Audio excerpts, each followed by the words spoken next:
All right, welcome back everybody. This is English with Venya, a channel where we level up and never look back. And I got this comment under my present perfect versus past simple video. So this comment from Onsujin says, I want to know detailed explanation about past perfect too.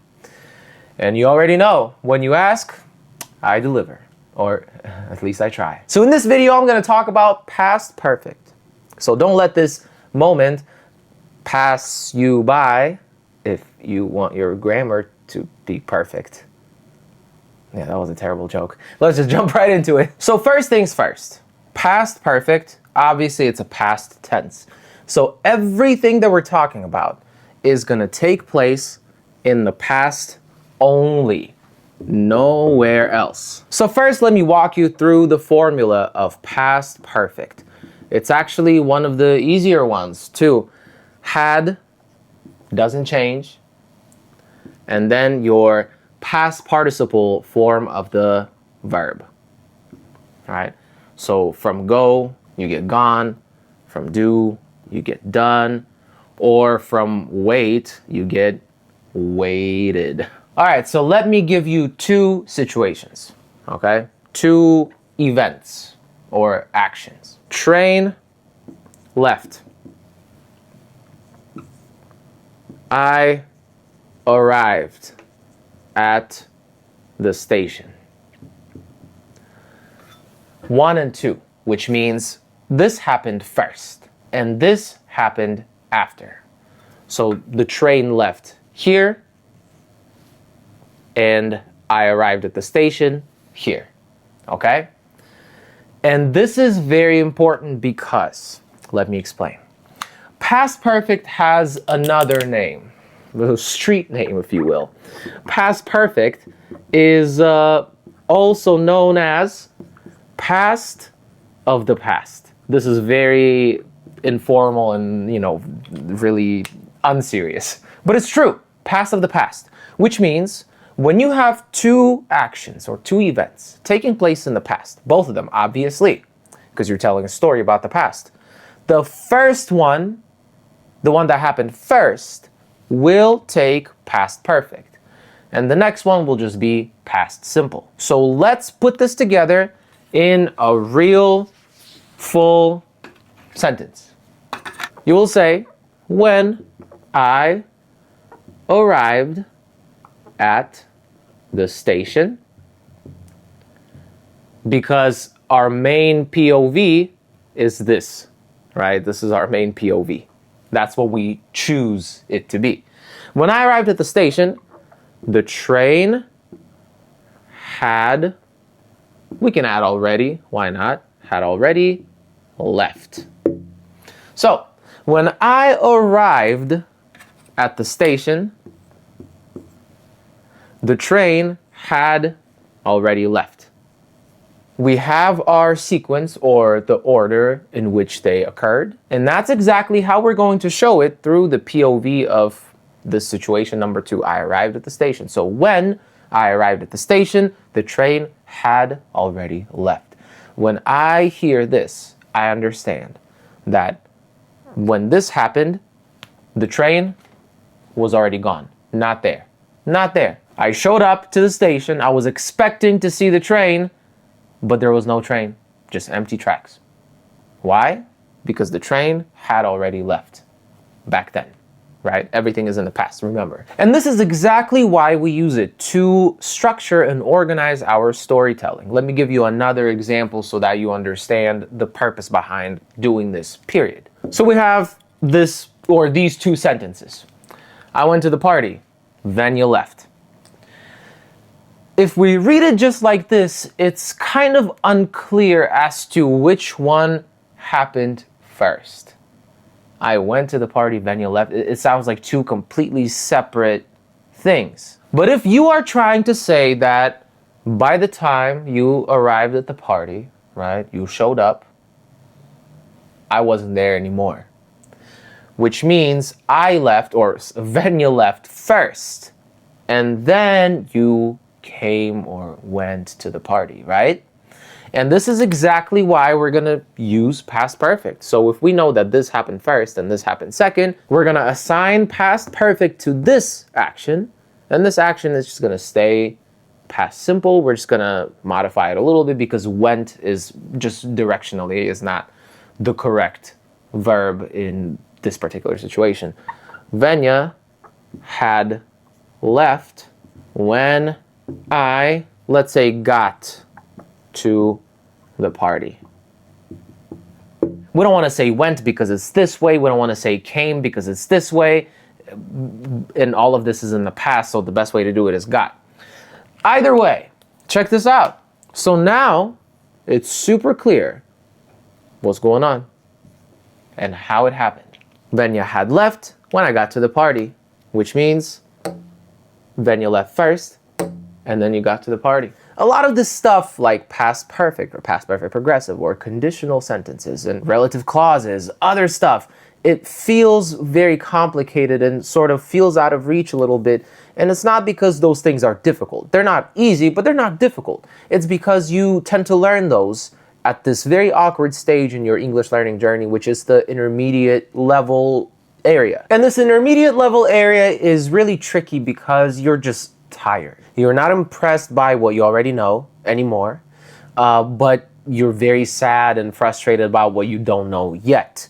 And you're stuck in the middle and you just don't know what to do because everything you've been doing stopped working and you just get really frustrated very often. But let me tell you something, this is very normal. This is actually a typical situation that happens to almost everyone.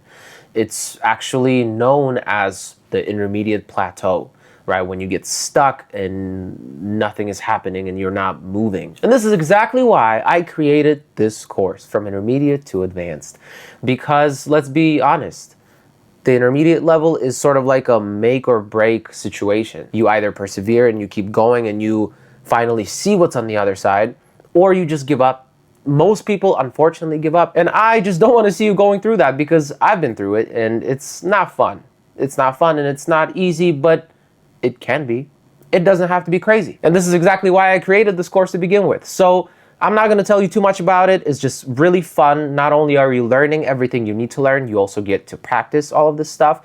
Plus, this course is sort of like a very special situation because we have something that we call the challenge. And what that means is we assign you a partner and you form a little team and you complete additional tasks. You get more practice with a real person, a student just like you. And for those extra tasks, you earn points and you can win prizes at the end of the course too. So it's not just an online course, it's a whole experience. And I really want you to try it. So if you're ready, or if you want to learn more about it, I'm going to leave the link down below in the description under this video. Go read about it, decide if it's right for you, and sign up if it is. I'm looking forward to seeing you there. And let's continue the video. Now, let's practice. The movie started first. I was late. I got to the movie theater after the movie started, right? So this happened first, this happened second. How do we make the sentence? If this happened first, we're going to assign past perfect to this action, right?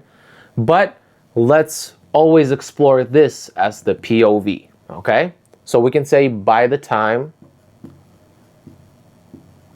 You can also say when, completely fine. Completely fine. By the time or when I got to the movie theater, the movie had started. Now it's very clear that the movie started first and I was late. Let's do another one. I caught a cold. I didn't want to go out.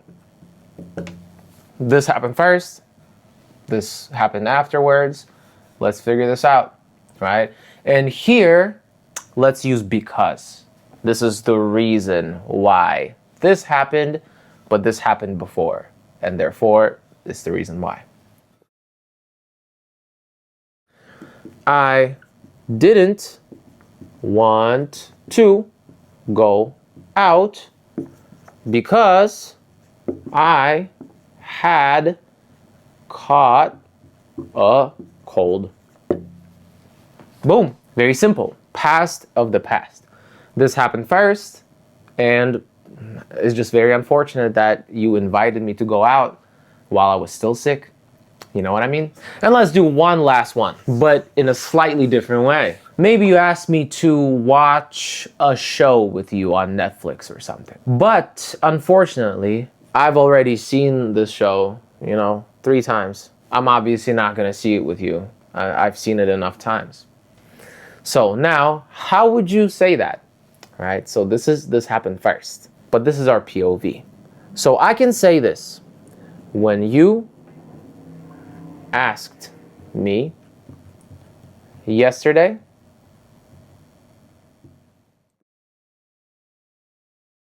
I had, don't forget, already is okay.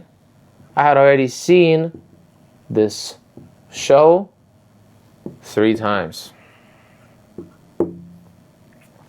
You can't say have, the POV is in the past. If your POV was in the present, then of course it's a different story. Then you would use present perfect.